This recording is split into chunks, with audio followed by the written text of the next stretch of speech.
अस्सलाम वालेकुम जी। जी मैं हार्ट पेशेंट हाँ, दिल का मेरा वाल बंद है। मैं 1.5-2 साल तो पटियालों की दवाई खा रहा हूँ। सर जी दिल का वाल बंद भी है तो लीक भी है, तो बड़ा परेशान हाँ। प्राइवेट जी दवाई आंदे नहीं ली जाती।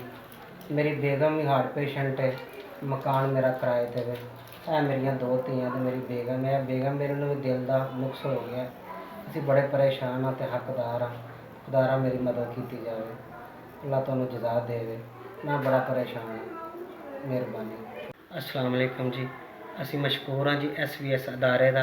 अल्लाह ताला उन्होंने तरक्कियां देवे, अल्लाह ताला उन्होंने कामयाबियां देवे। उन्होंने साढ़े 10,000 रुपये की मदद की है। अल्लाह ताला उन्होंने कामयाबियां देवे, अल्लाह उन्होंने इन्नी खैर करे, अल्लाह ताला उन्होंने बच्चों की भी खैर करे, SVS की खैर करे। अल्लाह ताला SVS की कामयाबियां रब देवे। अस्सलाम वालेकुम। अल्लाह सुना इस अदारे नू कामयाब साढ़े करे। 10,000 की SVS मदद की ने अल्लाह ने ताला उन्होंने खैर। साड़ी 10,000 रुपये की मदद की है। अल्लाह सोना उन्होंने 10,000 रुपया साड़ी उन्होंने मदद की है। अल्लाह सोना उन्होंने SVS नू कामयाबियां देवे। अल्लाह सोना उन्होंने बहुत बहुत कामयाबियां दे।